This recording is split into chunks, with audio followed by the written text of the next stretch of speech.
Vamos passar para a última atividade da programação do nosso congresso. Teremos agora a palestra Ser Sindicalista é Difícil? Nós gostaríamos de convidar para coordenar essa atividade o senhor primeiro vice-presidente da FEComércio, Joel Vieira Dada, e também o nosso palestrante, Charles Machado. Sejam muito bem-vindos.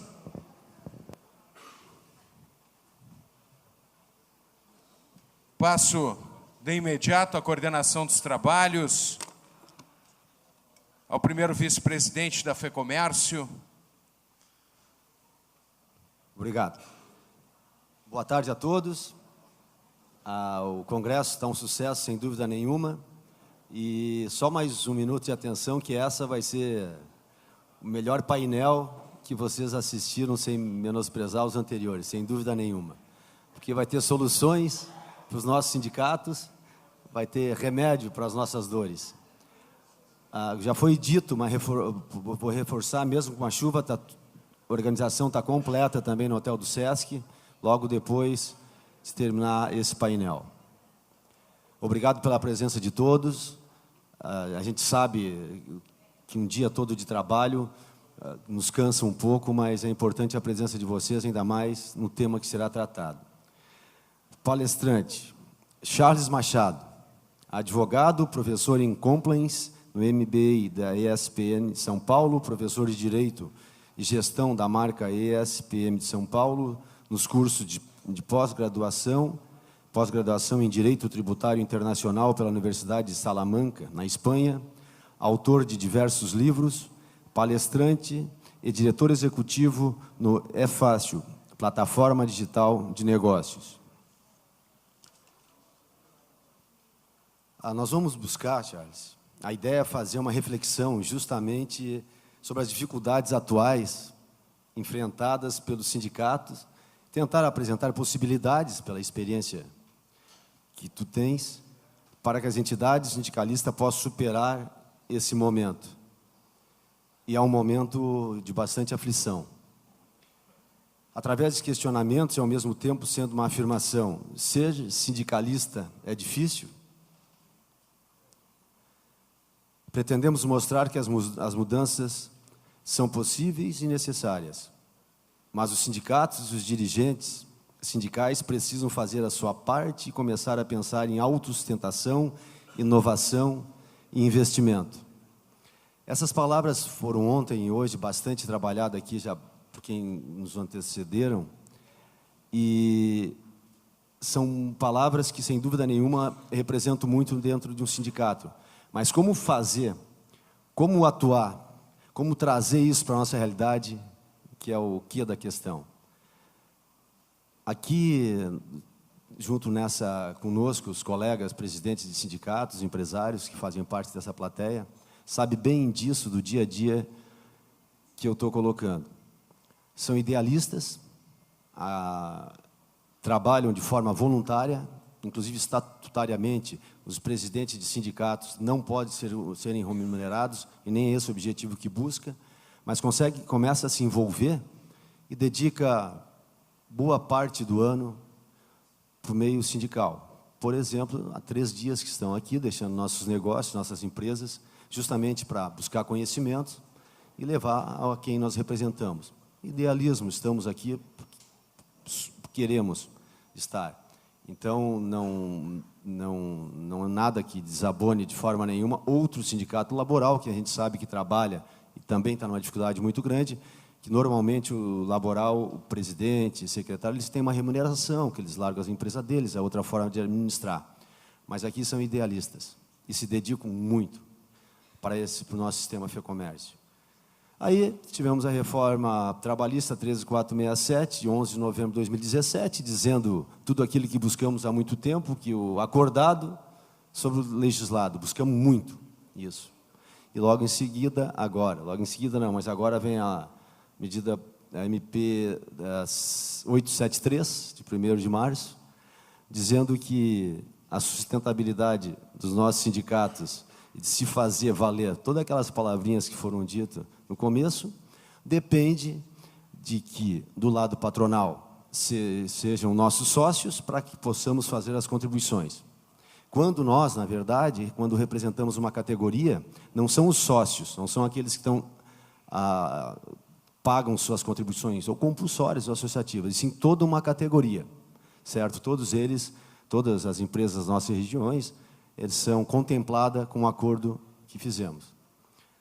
A outra coisa também que eu elenquei aqui para lhe passar, eu sei que a experiência que tem, não é a do sindicato, e a gente tem tratado isso bastante, vender planos de telefone, planos de saúde, fazer certificado digital, mas são as alternativas que buscamos.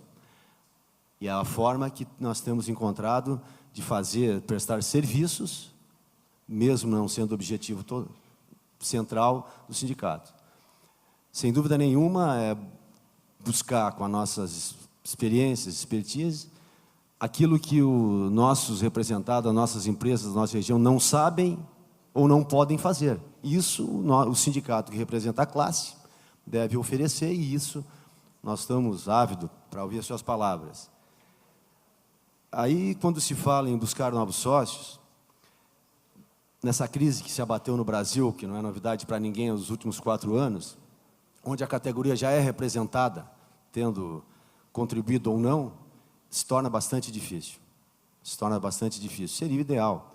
Então, a busca é excelência, a busca é inovação, a busca fazermos um trabalho que os nossos representados não têm habilidade de fazer, não podem fazer, não têm o tempo de facilitar toda essa vida. E existem sindicatos, e a verdade é uma, que consegue, com as suas experiências, suas iniciativas, inclusive, nós temos exemplos no Rio Grande do Sul, que para o Brasil todo serve de case. Gravataí, por exemplo, Porto Alegre, por exemplo, sindicato, que, citando 2, que são exemplos e conseguem, nos traz as suas experiências, e hoje nós queremos ouvir coisas novas. Além da dificuldade, já que nós estamos falando sobre isso, financeiramente, a sustentabilidade dos nossos sindicatos, existe uma outra coisa que eu não sei se vai entrar, aonde será tratado, mas que diz respeito ao seguinte: muitas vezes as decisões que um líder sindical tem que tomar não agrada a todos os representados. Principalmente em cidades menores, isso reflete muito no cidadão que mora numa cidade que nem Torres, de 50 a 60 mil habitantes, ou na minha, de Osório, também desse tamanho, ou outra cidade de vocês. Por exemplo, eu tenho certeza absoluta que algumas dessas cidades, e acontece, e uma bandeira da FEComércio, é a liberdade do comércio de trabalhar. 7 dias por semana, 24 horas por dia. Muitas vezes se busca, inclusive, derrubar leis municipais para se ter esse tipo de trabalho. E o líder que busca isso vai contra a vontade de muitos empresários do nosso município. Claro que a gente tem que se fazer por aquilo que acreditamos, pela verdade que sabemos, pelo futuro já prevendo o mercado.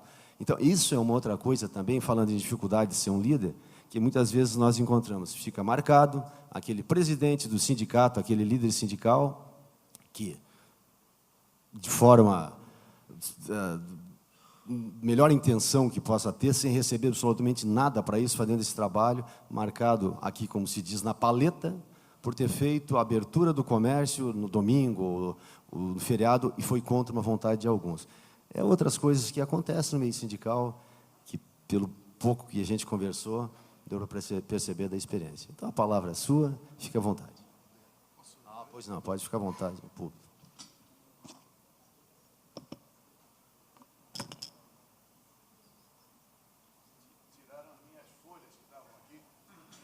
Falar. O material... Isso é uma sabotagem, né? É uma sabotagem. Alguém já. sabe quem tirou as folhas daqui? Só um minutinho que já estão providenciando lá. As folhas daqui que estavam aqui era o meu guia. Não é um xamã, um guia espiritual, não é? Mas era o meu guia dessa palestra. Bem, enquanto não vem o meu guia, eu vou tentar chamar o meu xamã, não é? E para tentar trabalhar nessa palestra mesmo sem guia. Se fosse nos Estados Unidos, seria uma ofensa, né? Alguém está falando sem um rito aqui. Eu juro que deixei aqui, alguém tirou achando que era do palestrante anterior. Bem... Está chegando aí. Obrigado. Muito obrigado. Existem, viu?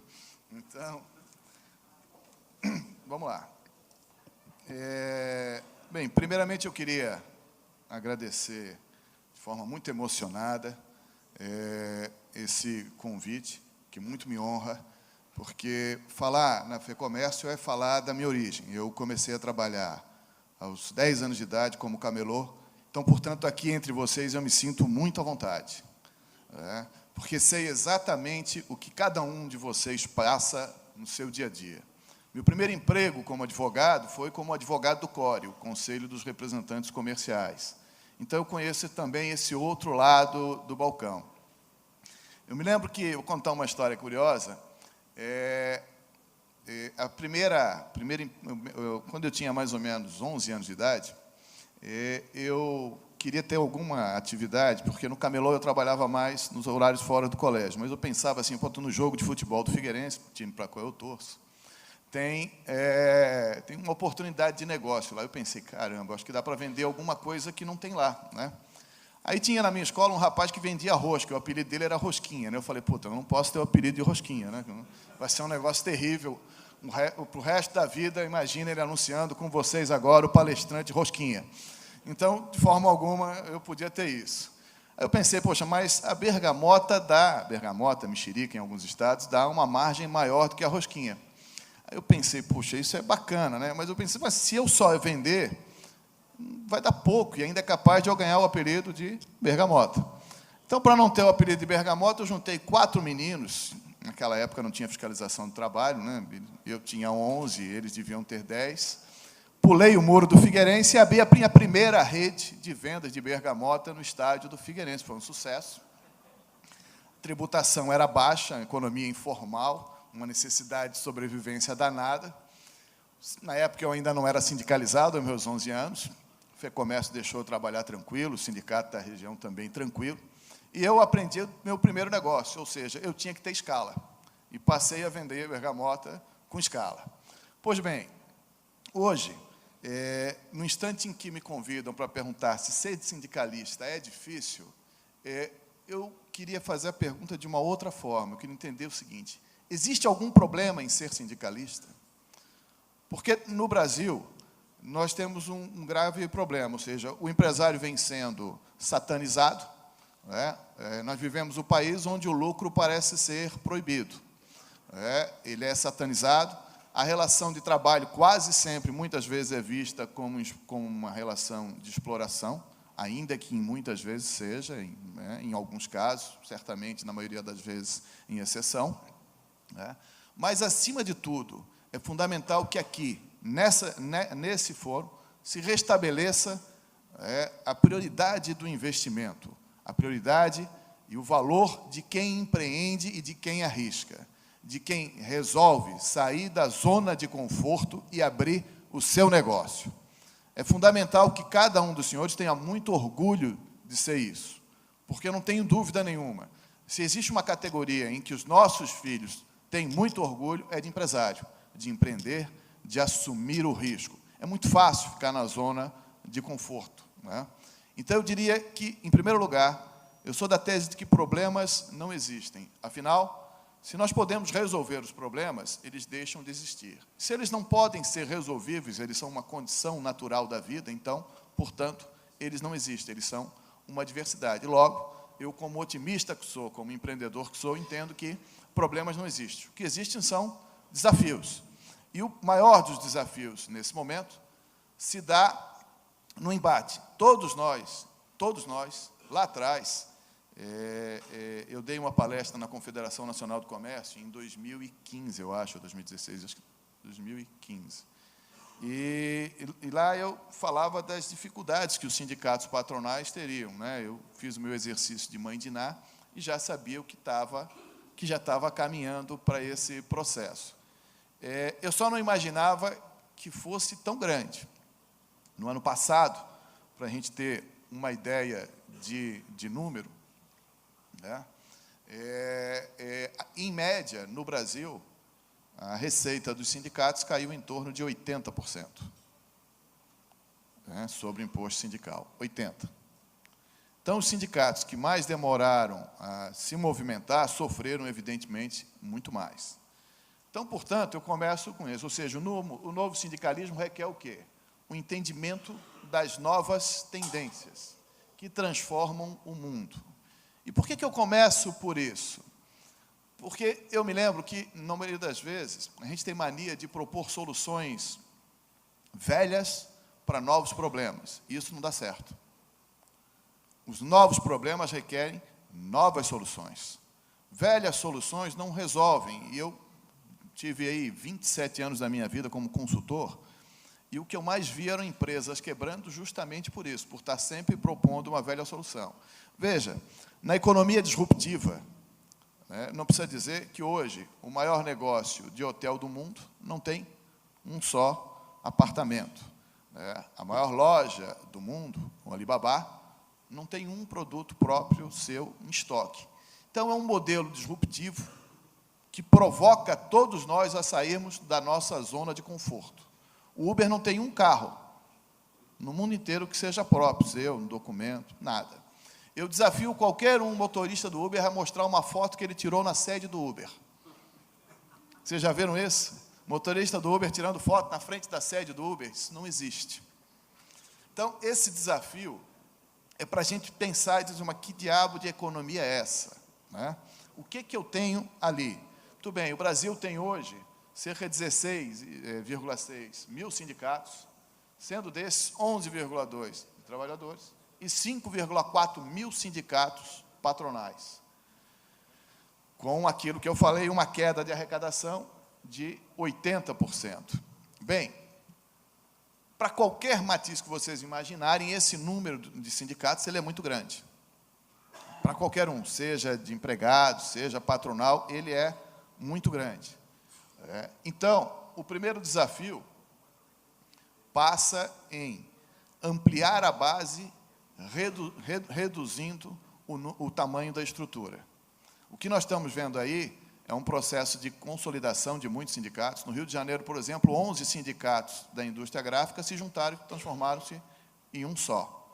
Então, nós vamos ter o quê? Primeiro, um processo de tudo aquilo que a gente vê de desenho, de modelo de economia, ter que ser acompanhado do sindicato. Até porque é o seguinte, eu acompanhei muitas das palestras que antecederam aqui, e nós, profissionais do direito, temos um grave problema. Para nós, quase tudo na vida parece ser os 10 mandamentos, né? Não é 9, não é 11, e quase tudo é imexível. Mas a vida não é assim. Tentem imaginar os conceitos, a forma como vocês veem a vida, de como ela modificou-se nos últimos anos, e tirando a gente da zona de conforto. Tem um livro que organiza as 12 tendências da economia atual.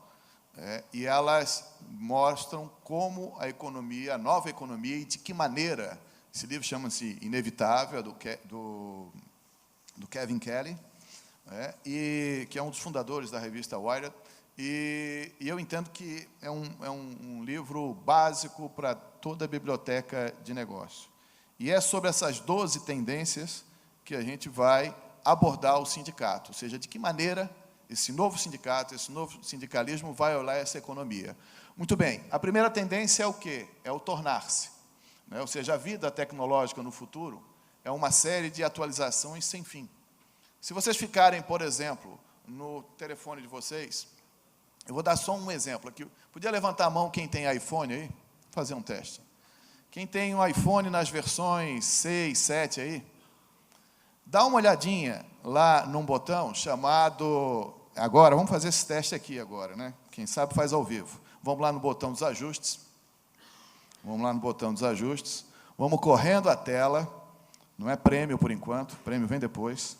Vamos correndo a tela. E ali tem um botãozinho chamado tempo de uso. Vocês já apertaram ele? Todos vocês apertaram? Aí vocês vão olhar lá o tempo que vocês ficaram, não é isso? Muito bem. Aí vocês apertam lá o botão últimos 7 dias. Qual é o tempo total no telefone? Quem daqui ficou mais de 20 horas de uso? Levanta a mão. Não precisa ficar com vergonha, não vai receber. tempo de uso, botão tempo de uso, clica ali, quem ficou mais de 20 horas? Isso dá a exata dimensão para vocês. Isso é um pecado que cada um pode ficar para si. Não vão ser condenados ao inferno. Mas isso dá a exata dimensão da importância. Quanto?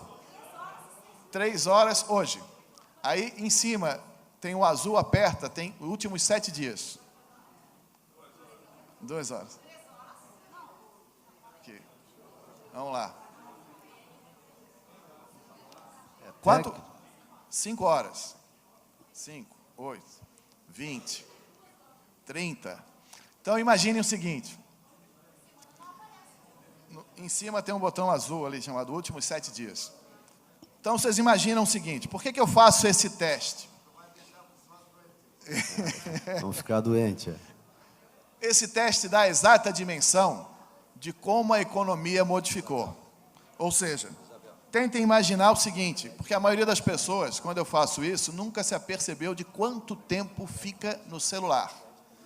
E se vocês rolarem a tela abaixo desse tempo, vocês vão perceber quanto tempo ficaram em cada aplicativo. O que gastaram? Foto, Facebook, rede social. Zap, zap. Então, vejam o seguinte. O que a gente está colocando ali? A vida tecnológica no futuro será uma série de atualizações sem fim. Padrões vão desaparecer, menus que se modificam. Ou seja, se você fica um mês sem mexer no seu aplicativo, vai perceber que o menu dele já mudou. Por quê? Porque um aplicativo precisa ser atualizado o tempo todo, senão ele já fica ultrapassado. Agora, vocês tentam imaginar o seguinte, para vocês terem uma ideia de domínio da economia. Vocês sabiam que 20% de toda a verba de publicidade do mundo está na mão somente de 2 operadores? Tente imaginar o seguinte, tudo que se gasta de TV, jornal, revista, TV a cabo, internet, soma tudo, absolutamente tudo. E 20% de tudo isso está na mão somente de 2. Vocês sabem quem são? Facebook e Google. Isso é assustador. Tentem imaginar isso. Vocês vão somar Rede Globo, Time, vocês podem somar tudo, absolutamente tudo que existe no mundo. E esses 2, que não são nenhum jornal, têm 20%. Porque todos os 2 dizem ser o quê? Plataformas digitais. O mundo novo se organiza através de plataformas digitais. E como fica o comércio, como fica o turismo, como fica toda a atividade financeira daquilo que a gente chama, porque num tempo atrás a gente dizia que é o mundo digital e o mundo real, como se o mundo digital não fosse real. Não, mais do que nunca é real. Nesse ano, agora, nos Estados Unidos, a venda pela internet, pela primeira vez na história da humanidade, vai superar a venda física. Então, imagina isso no comércio lá de Osório, onde o meu padrasto era de lá, lá de Osório. Imaginem isso, como vai ser no comércio de vocês. E querem algo mais grave ainda? No caso do comércio digital, os 5 maiores operadores detêm mais de 80% de todo o comércio digital. E eu tenho certeza que eles não fazem parte de nenhum sindicato, porque eles são plataformas digitais. Quando vocês entram na B2W para fazer uma compra, desculpa, B2W é o nome da razão jurídica. Quando vocês entram, digitam lá americanas.com.br, quando digitam lá Shoptime, quando digitam lá Submarino, vocês estão num só local, na B2W, que é um marketplace. Muito bem. Lá, todas as pequenas lojas estão lá. Ela não tira uma nota, a não ser que o produto seja próprio. Mas vocês vão reparar que o quê? Que pelo modelo de negócio de plataforma digital, de marketplace, eles vendem absolutamente tudo. Não precisa ter estoque e são comissionados por isso. O contrato deles não é de venda, é de promoção. Eles são uma plataforma de promoção. Então, é um desenho novo da economia que exige uma constante mudança. Ou seja, há um tempo atrás, E isso é fabuloso. Alguém disse o seguinte, né? Tudo que é sólido se desmancha no ar. Vocês sabem quem disse isso? Vocês sabem? Tudo que é sólido se desmancha no ar. Por incrível que pareça, não foi Adam Smith, foi Karl Marx. Isso é assustador. Porque o que ele quis dizer é o seguinte, que o sistema capitalista, ele é tão fantástico que ele o tempo todo vive se reinventando. E ele é totalmente cruel, porque não importa se o seu negócio gerava emprego em Osório, não importa. Essa relação, essa discussão que a gente estava tendo aqui, com todo respeito aos meus colegas, a globalização passa por cima. Ela não quer nem saber. Existe um mundo, né? Vai perguntar para o chinês do Alibaba se ele está preocupado com essa nossa discussão aqui. Ele quer tomar o nosso lugar e acabou-se. O quinto maior site visitado no Brasil chama-se Alibaba. Entre os 20 maiores sites visitados no Brasil, 5 são de conteúdo pornográfico e são instalados fora do Brasil. E eu não quero nem, não vou pedir para ninguém levantar a mão se conhece algum desses. Então, por quê? É uma economia nova, de dinâmica nova, e exige o quê? Que a gente se mexa. Que a gente saiba dar as mãos. Que a gente saiba entender de que maneira, quais são as ferramentas que esse meu associado precisa para aumentar a renda. Muito bem. Logo, o que nós estamos assistindo? Quando nós vamos abrir uma loja, um salão de beleza, qualquer coisa, nós fazemos de tudo para que ele esteja prontinho, não é assim? Prontinho. Muito bem, na internet não funciona assim. É a versão 1, 2, 3, 4 e nunca está pronto. Então, a gente vive o quê? Tudo é sempre um protótipo. Por isso que a gente tem atualização semanal, quinzenal, de cada site. Muito bem. A outra tendência, cognificar, ou seja, inserir. As vantagens obtidas com a cognição implica em o quê? Em cada atividade do negócio eu inserir cada vez mais inteligência artificial. Os concorrentes, eu tenho uma... Quem aqui trabalha com eletrodoméstico? Alguém aqui tem alguma loja de eletrodoméstico, magazine, regional? Não? Bem, há 20 anos atrás, eu estava em Timbó, num aniversário, e estava lá com o seu Arthur Vanck, o seu Walter, aliás, perdão, desculpa, o seu Walter Miller, dono da eletrodoméstico, da máquinas de lavar Miller e tal. Na época, ele fabricava tanquinho. Aí eu estou conversando com ele, de forma informal, seu Walter, como é que estão as vendas? Aí ele assim, esse celular está acabando comigo. Eu pensei assim, esse alemão está de sacanagem comigo, ele vende tanquinho, o que o celular tem a ver com tanquinho? Eu falei assim, seu Walter, o senhor me explica esse negócio direito? Ele disse, não, Charles, sabe o que acontece? A pessoa tem dinheiro para comprar ou tanquinho ou celular. E o celular dá status. Então, é isso que move, ou seja, o seu concorrente não necessariamente vende a mesma coisa que você. Ninguém está perdendo mercado. O teu concorrente, veja, o concorrente do táxi não é um outro táxi. O concorrente do táxi é o Uber, o concorrente do táxi é o smartphone, porque as pessoas despacham, fazem pedido e marcam consulta e resolvem os seus problemas pelo celular. Está aí as mais de 20, 30 horas que muitos de nós passamos utilizando ele. Então, isso é importante entender, que tudo, absolutamente tudo que eu faço, eu vou ter que inserir tecnologia. Porque a tecnologia não é mais um departamento, ela é transversal, ela atravessa qualquer negócio de ponta a ponta. Ou seja, se eu tiver, por exemplo, um salão de beleza, eu tenho que ter a possibilidade do cliente marcar a sua agenda. Eu tenho que ter a possibilidade dele agendar o seu corte, sua unha, qualquer coisa que seja. Porque se eu não tiver no mundo digital, eu não existo. Eu não existo. Das 10 maiores empresas em valor, em capital aberto do mundo, vocês sabem quantas são de tecnologia? 7. Vocês já ouviram falar de uma empresa pequenininha chamada General Electric, não é isso? Criada por Thomas Edison, o inventor da lâmpada, não é isso? Vocês sabiam que a GE hoje não faz parte nem das 100 maiores empresas? dos Estados Unidos, não é do mundo. Ela fabrica turbina de avião. Tem coisa mais cara que isso? Ela fabrica motores para as usinas. E, no entanto, entre as 10 empresas, 7 não fabricam absolutamente nada. Cada vez mais, o valor do seu negócio está onde? No ativo intangível. Intangível é o quê? Aquilo do latim, né? Tangere é tocar, ou seja, aquilo que eu não toco. E o mais fantástico de tudo,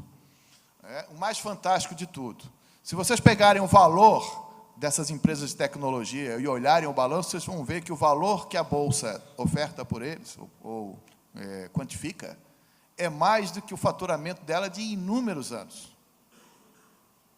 Se fizer o exercício de fluxo de caixa descontado, projetado para exercício futuro, a conta não fecha. Por quê? Porque o mercado de ações avalia um negócio com a perspectiva do resultado, não com o que ele está dando hoje. Quem avalia o resultado é o seu gerente. O gerente da agência de vocês avalia quanto vai dar empréstimo. E aí é interessante, alguém falou aqui sobre cadastro positivo? Nesses 2 dias? Foi a pergunta que eu fiz para comparar com aquela questão das informações. Ótimo. Vai surgir agora o cadastro positivo. E o que todo mundo está dizendo? Vou só fazer esse parênteses, porque eu sei que isso é fundamental aqui para a atividade de vocês. O que todo mundo está dizendo é o quê? Que o cadastro positivo é ótimo, maravilhoso e tal. Qual é o perfil? Você sabe quantos % da população brasileira tem conta bancária? Menos da metade. E menos da metade da população tem conta bancária, e desses quem tem conta bancária, 80% é conta salário. Isso quer dizer o quê? Que quem dá crédito são vocês, não são os bancos. Vocês é que dão crédito, através do caderninho, do fichário, vocês é que dão crédito, é o empresário brasileiro que dá o crédito. Muito bem. Cria-se o cadastro positivo, sabe o que o banco vai... Evidentemente, vocês dão crédito repassando algum crédito que tem, ou alguma reserva que tem. O que o banco vai fazer dali para frente?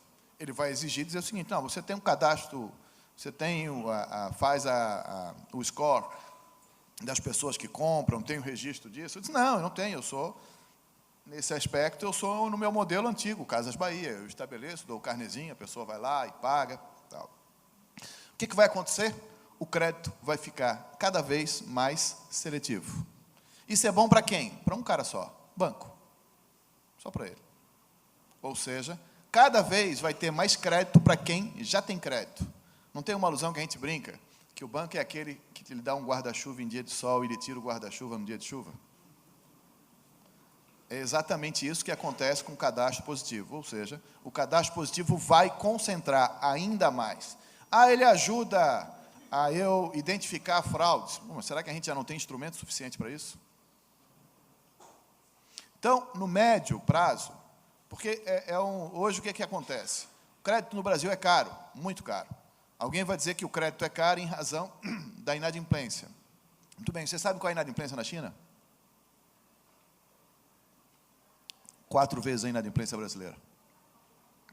E, no entanto, os juros lá são menos de 1/3 daqui. O fato é que, infelizmente, desde 94, quando o Brasil abre o mercado para outros bancos, os bancos de fora que vieram para cá, o que fizeram? Ao invés de trazer as taxas de fora, modelaram, evidente, porque ninguém vai jogar dinheiro fora, as taxas ao mercado local. E logo pagamos uma das mais altas taxas. Porque não faz sentido, você tenta imaginar o seguinte, qual o sentido de alguém lhe descontar 1,7, 1,8 na antecipação de cartão de crédito? Isso é um crime. Ele cobrar 1,5, 1,8 na antecipação de cartão de crédito é um crime, a não ser que ele ache que a Credit Carro ou que a Visa vai quebrar. Não é isso? E é isso qual o comerciante está sujeito hoje a taxas escorchantes. Muito bem, então, fluir, essa é outra tendência do negócio, ou seja, primeira coisa, né, ao contrário da economia física, a economia digital não tem gargalo. As empresas que mais faturam, vocês já repararam que na Europa, hoje, Os maiores clubes são todos patrocinados por sites de aposta. Real Madrid e tantos outros, na Inglaterra. Por quê? Porque são jogos digitais. Qual é a grande vantagem do jogo digital? Eu não preciso montar ele. Eu vendo uma cópia ou 1 milhão, e o custo de produção para uma cópia ou para 1 milhão é exatamente o mesmo. Então, logo, existe uma preocupação, em estabelecer o quê? Escala, o que o ambiente físico não me permite. Quando eu trago a tecnologia, o que eu estou querendo dizer? Estou querendo dizer para vocês o seguinte, que o fundamental é fazer a aliança entre a velha economia e as startups. O caminho da reinvenção dos sindicatos, porque nós não tratamos de resolver uma crise, nós tratamos de reinventar o sindicato. Quem acha que vai resolver o sindicato mudando esse negocinho aqui ou tacolar, não vai. Sucesso e fracasso são sempre construídos com inúmeras razões. É como acidente de avião, não existe uma causa só. Eu não posso dizer assim, é o fim do sindicato porque caiu o imposto sindical. Não, a categoria está derretendo. Não existe loja que mais faz sucesso do que aluga-se e vende-se. É a placa que a gente mais vê nas cidades. Por quê? Porque o comércio de rua está derretendo. E quando o comércio de rua derrete, sabe o que ele faz? Os vendedores vão para o SESC, para o SENAC, fazer curso de cabeleireiro, não é isso? E aí enche de café e enche de cabeleireiro, não é assim? Tentem imaginar o seguinte, vocês montam hoje um prédio com salinha de 30 metros e tentam alugar numa cidade média a grande. Tenta alugar. Mudou. Hoje, no Brasil, já existem 12 mil espaços para alugar compartilhados, os coworkings da vida, não é isso? 12 mil espaços no Brasil. Em cada um desse, nós temos mais de 200 a 300 posições de trabalho. Por quê? Porque esse vai ser o espaço onde uma imobiliária vai ficar, esse é o espaço onde o representante comercial vai ficar, ou ele fica ali, ou ele fica no celular. Quando foi a última vez que vocês visitaram um representante comercial que tinha uma sala? Cada vez ele precisa menos daquilo. O seu advogado vai para aquela sala, não vai o dentista porque ele precisa de um ambiente asséptico, com uma instalação. Então, mudou esse modelo de negócio. Mudou esse modelo. Agora, peraí, eu não entendi, que eu fiquei confuso. Essa placa diz que eu tenho 5 minutos só, ou eu só falei só 5 minutos? Ah, tem mais 5? Então, eu vou ter que acelerar, eu estou no 3, são 50. Então, olha só. Muito bem. Compartilhar. Muito bem. Uma coisa que é interessante. Vocês sabem quando surgiram? Vocês já repararam o seguinte? Quanto que vocês pagaram para baixar o Facebook no celular de vocês? Quanto vocês pagaram para baixar o WhatsApp? Nada. Por quê? Porque plataforma digital não cobra por isso. Ela monetiza o quê? O tempo de vocês. Nossa, eu acho que eu estou ficando muito prolixo, porque ela falou 5 minutos, eu achei que não tinha falado nada ainda. Ela monetiza o quê? O tempo de vocês. Então, tempo é dinheiro. Por quê? Porque quanto mais tempo você passa na rede social, mais monetiza a plataforma, mais anúncio e por aí fora. A mesma coisa no Google. Quanto mais pesquisa, quanto mais consulta, mais monetiza. Deixa eu dar uma acelerada. Eu acho que a meta aí são mais 5 minutos, mas eu acho que não vamos fixar a meta e quando a gente chegar, a gente dobra ela. Não é isso? Porque o importante é a gente sair daqui com mais problema do que chegou, ou não é? Não é verdade? Porque, afinal, se a gente não consegue, pelo menos, guardar o vento, que a gente guarde as ideias, certo? Então, vamos lá. Hoje a gente tem inúmeras descobertas científicas e o que tem de mais fantástico nisso? Qualquer um, na sua casa, em seu lugar, pode ter acesso a ela. E aí, isso é a parte mais importante. Nunca na história da humanidade nós tivemos acesso a tanto conhecimento e nunca nós jogamos tanto o nosso tempo fora, com besteira. A gente sabe onde é que o vizinho janta, onde é que ele almoça, sabe se ele trocou de carro, se ele está batendo. Isso é foto de barco, então é fantástico, né? Porque todo mundo que vai com um amigo que tem um barco tira foto. O dono de barco nunca tira. É um medo da receita, né? Então vocês imaginam o seguinte, cada vez mais, as redes sociais, eu brinco que é o seguinte, né? Deus criou o homem, o diabo com inveja criou a rede social, é ou não é? Não, porque aquilo é uma satanização. Você curte um negócio, a esposa já disse, por que está curtindo essa safada aí? É ou não é? É uma coisa, é uma perseguição. Eu me sinto nas cruzadas contra as redes sociais. Eu penso que nas cruzadas contra as redes sociais, por quê? Porque eu acho que as redes sociais, infelizmente, são uma grande perda de tempo. Elas atrasam a gente na distribuição do conhecimento. Eu acho que o propósito é bacana, mas, infelizmente, acaba tomando um tempo que poderia ser o tempo de instrução de um livro, o tempo de instrução de uma revista, e que, infelizmente, não nos acrescenta absolutamente nada. A rede social faz uma coisa bem legal. A gente sabe cada vez mais da vida do estranho e cada vez menos da vida dos nossos. A gente não sabe o que os nossos filhos estão fazendo no celular, o que eles estão fazendo no seu cantinho, ou algo parecido. Muito bem. Então, a primeira coisa, quando eu disse lá no congresso da CNC, no encontro, era que nós estávamos diante de uma crise que se avizinharia para os sindicatos, mas mais que isso, essa era uma crise de modelo de negócio. Então, no primeiro instante eu tenho que buscar novas categorias para o sindicato. Quem aqui já filiou um motorista de Uber? Você sabe quantos motoristas de Uber tem no Brasil? Só em São Paulo são 120 mil. O transporte no Brasil hoje já é 2/3 de Uber, Uber e outros aplicativos, Cabify, 99, 2/3 de Uber e 1. Quantos de vocês têm uma empresa de locação de patinete filiada no sindicato? O transporte de patinetes e bicicletas em São Paulo já corresponde a 3% da locomoção das pessoas. São modelos novos que nós temos que acordar. Eu tinha um amigo que já faleceu, ele dizia uma coisa legal, ele dizia assim, o mundo muda, mas ninguém quer mudar. E isso faz parte do modelo de negócio, ou seja, sair da zona de conforto é um sofrimento danado. Dói, é doloroso, é pior que DR em casa, não é isso? Dói, por quê? Porque é um sofrimento, a gente tem que olhar e a gente pensa que errou. E, cara pálida, nós não erramos. O mundo é que mudou. E a gente tem que entender que, gostamos ou não, esse mundo mudou. E a gente tem que entender como viver melhor nesse mundo. Como sair. Quando surgiram os sites que eram de graça, os apps que baixavam de graça, olha o que disse o Bill Gates. É uma nova espécie moderna de comunista. Porque nem mesmo o Bill Gates, então vocês não estão errando, porque nem o Bill Gates percebeu o tamanho disso. Vejam que todos vocês, ou no mínimo 80% de vocês, rodam os seus programas num sistema da Microsoft. E nesse exato momento, o Facebook vale 25% menos que a Microsoft. E ele não faz nada, não produz nada, ele não escreve uma linha. O maior provedor de conteúdo do mundo, seja ele o Google, ou seja ele o Facebook, não escrevem uma palavra.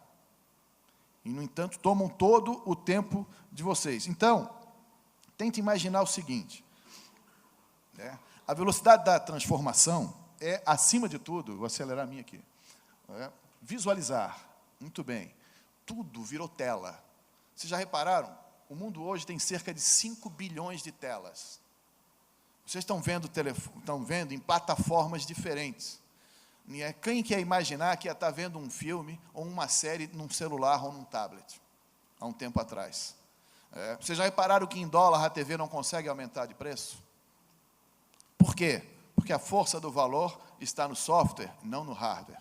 Volta àquela primeira questão. Como é que a Tesla, que fabrica o equivalente a um dia de produção da GM no mundo, pode valer mais que a GM? De novo, esse é um mundo de percepção daquilo para onde vamos, e não aonde estamos. A economia hoje, digital, remunera o para onde vamos, não aonde estamos. Infelizmente, os sindicatos vivem no aonde estamos. E esse é o mundo que a gente tem, nesse dia a dia, que a gente tem que interferir.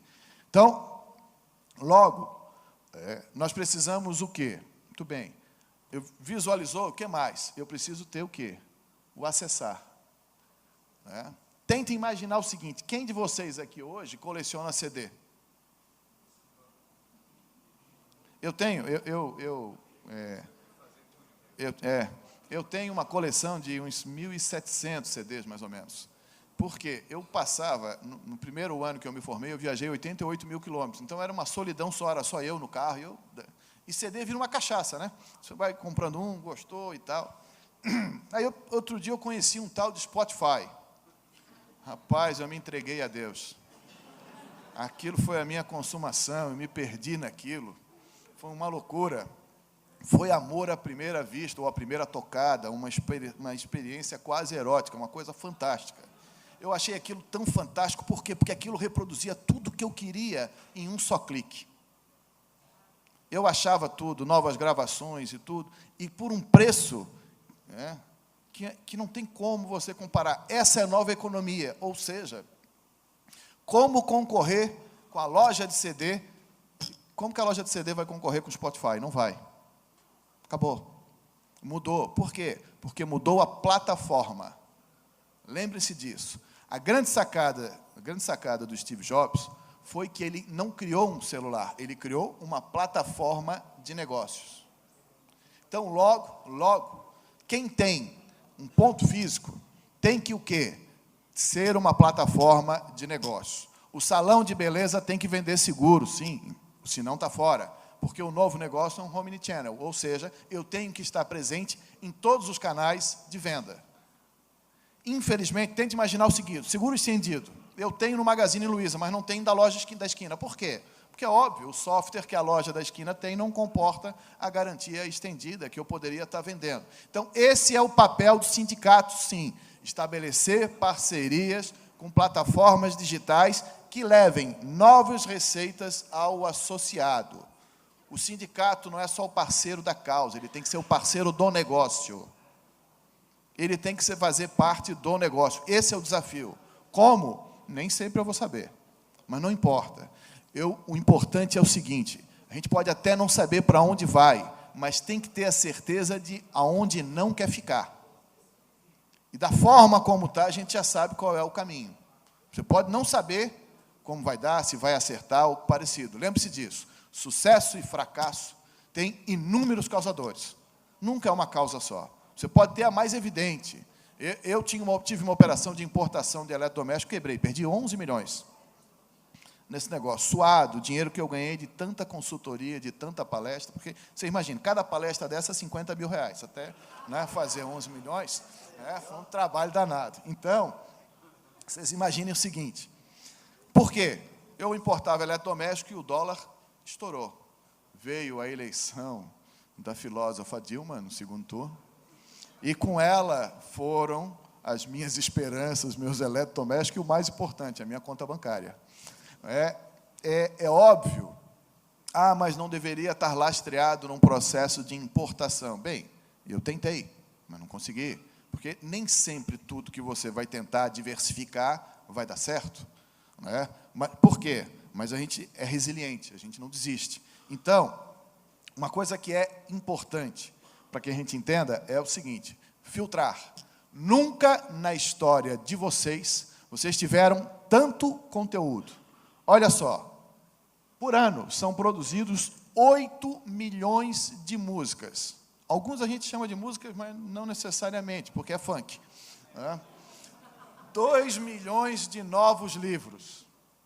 16 mil novos filmes. Tentem imaginar isso. 30 bilhões de posts e 188 bilhões de tweets. Nunca se gerou tanto conteúdo. Então, qual é o desafio de vocês no dia a dia? Filtrar isso aqui, porque isso pode ser uma grande perda de tempo. Filtrar e qualificar essa base. Eu vou dar um exemplo. Eu tenho um parceiro, que é o IG, que é um portal de notícias, e para vocês terem uma ideia de como os números do marketing digital podem enganar. O IG fez uma campanha para uma outra empresa, a qual eu sou consultor, de um cartão de desconto de saúde. O anúncio, o IG tem 47 milhões de acessos únicos, ou seja, 47 milhões de vezes ao longo de um mês, as pessoas entram naquele site. Muito bem, esse anúncio foi visualizado, passou na tela de alguém, e aí é uma outra coisa que é importante. Porque a agência de publicidade vai vender para vocês o marketing digital, vai dizer assim, Não, vamos vender por CPM, né? Ou seja, quantas vezes aquele anúncio passou na tela. Em primeiro lugar, as telas são poluídas, nem sempre a gente vê um anúncio. Está lendo uma matéria e tem lá um anúnciozinho do lado. Então, esse anúncio foi visto por 3,2 milhões de pessoas. Muito bem, dessas 3,2 milhões de pessoas, sabe quantas clicaram para entrar no anúncio e ver o que tinha lá? 5 mil. 5.200.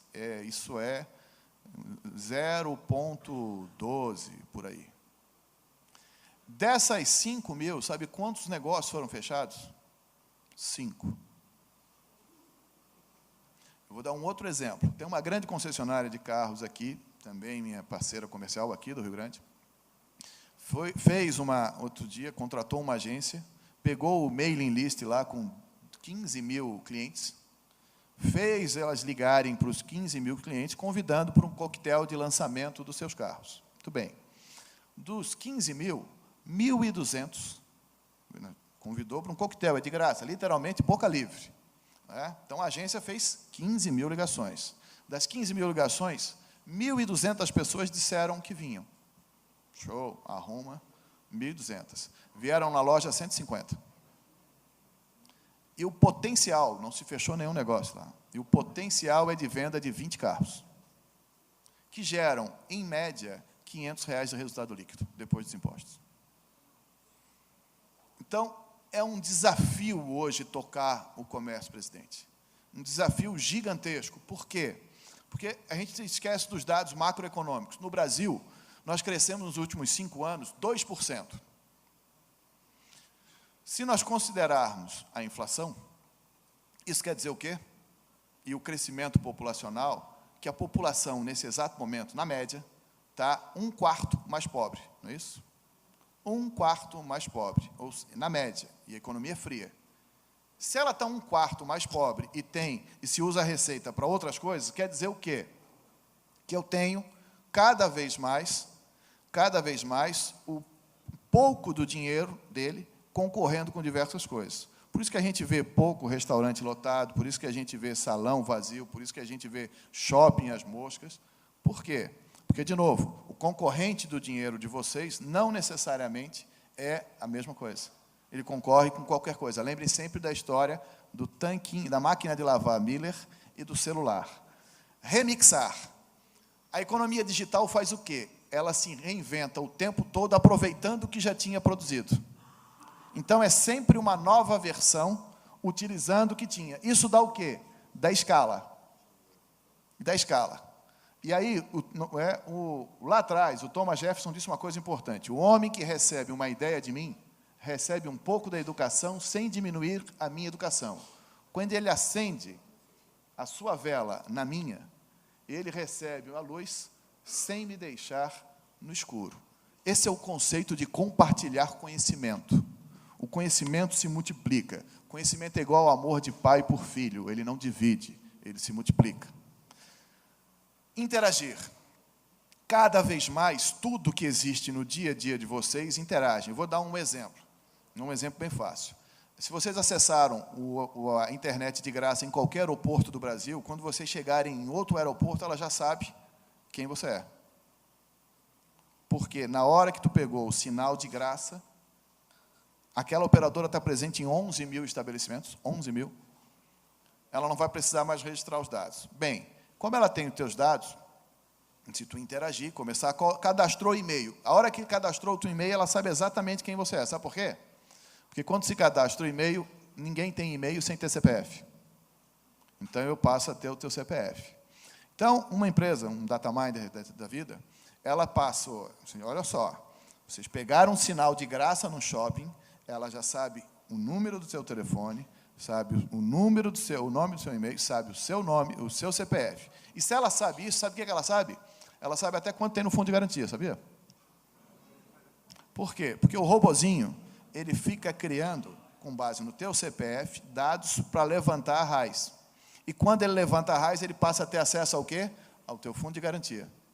Logo, como ele tem o teu CPF, se você tiver negativada, ele pode te oferecer um empréstimo utilizando o teu fundo de garantia como garantia do empréstimo.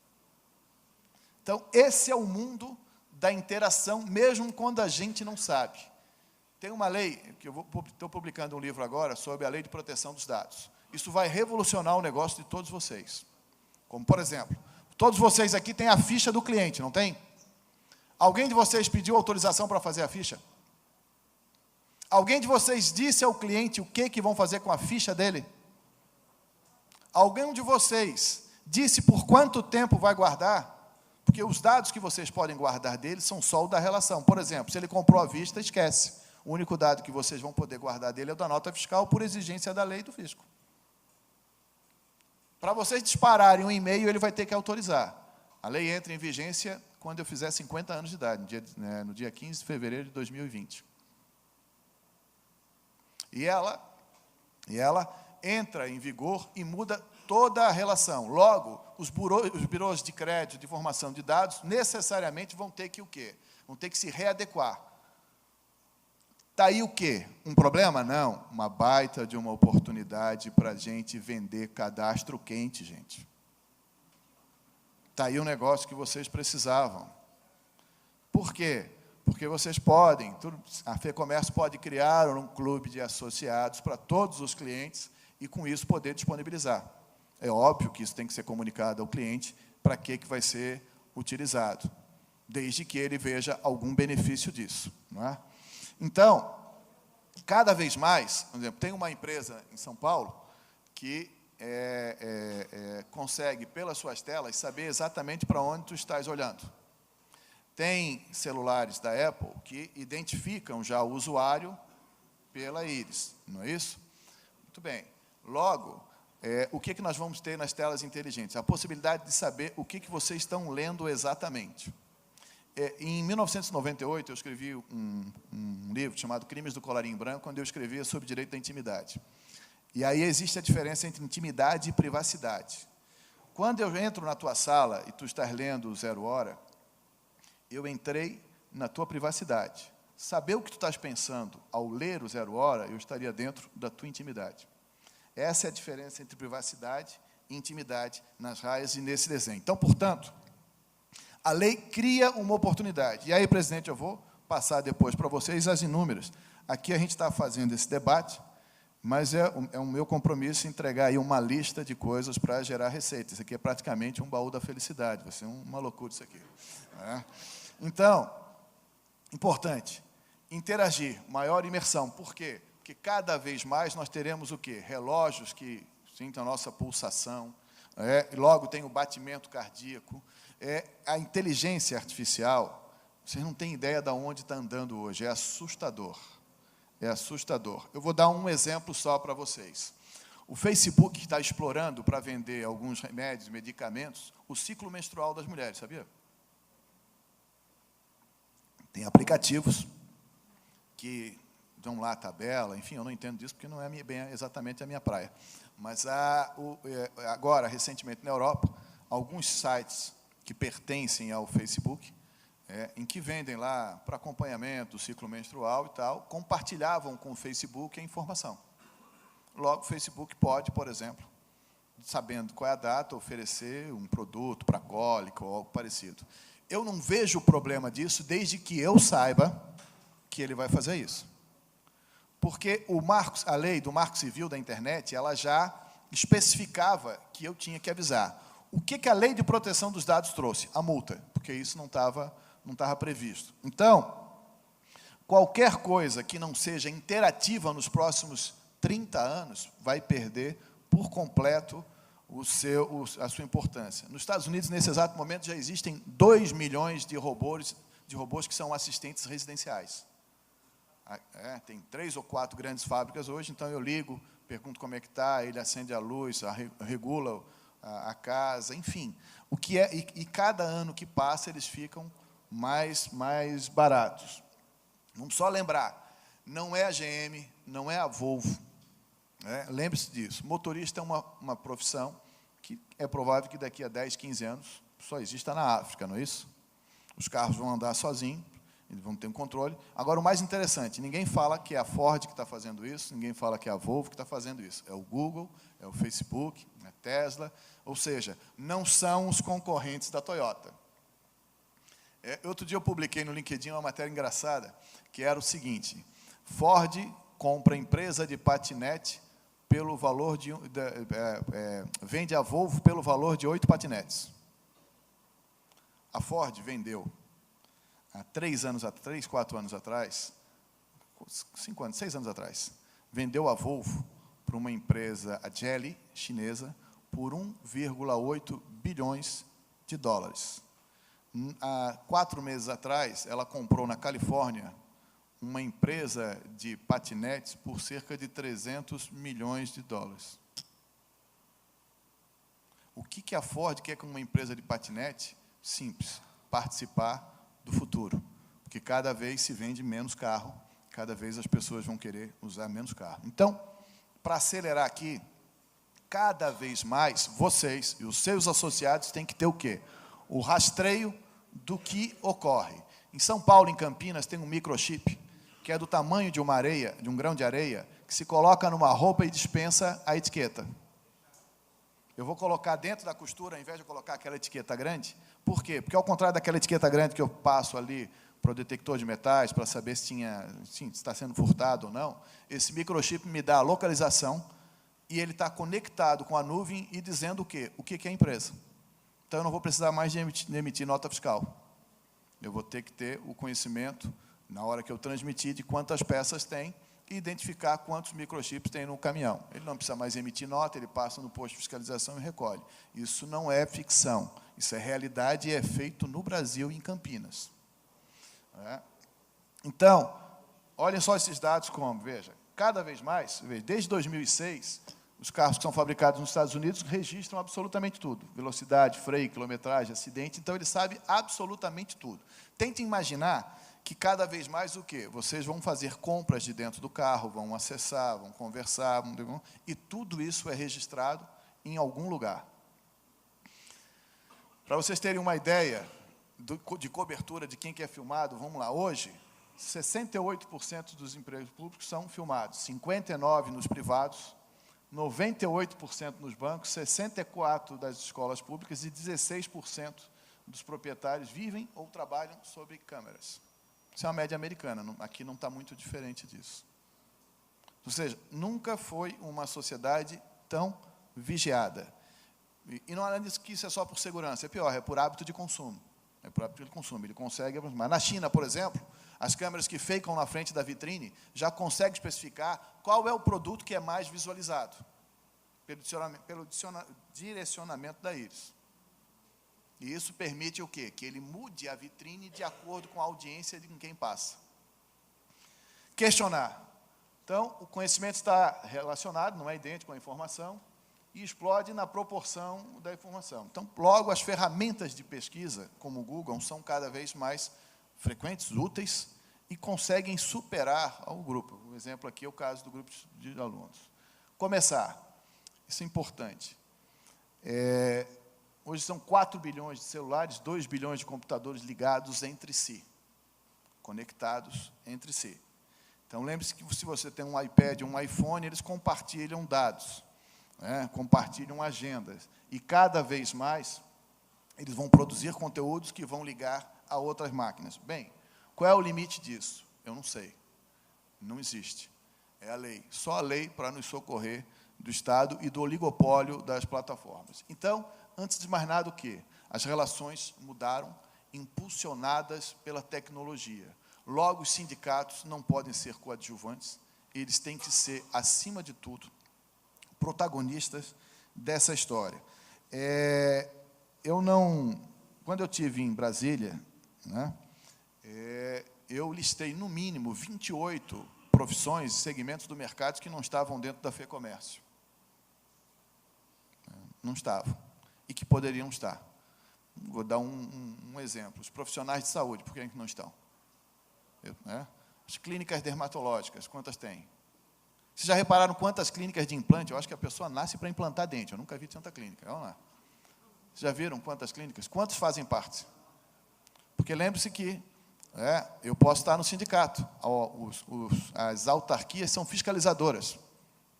Eu não tenho problema nenhum em estar dentro da FEComércio com segmento ligado a advogado. Está certo que eles incomodam muito. mas eu posso dar. Muito bem, então, eu queria fechar agradecendo muitíssimo a vocês pela paciência e dedicação. Funcionou direitinho ter fechado a porta-chave para ninguém sair e manter essa bela audiência. Muito obrigado, fiquem em paz. E eu só posso, mais uma vez, agradecer a Deus e a vocês por essa oportunidade. Muito obrigado.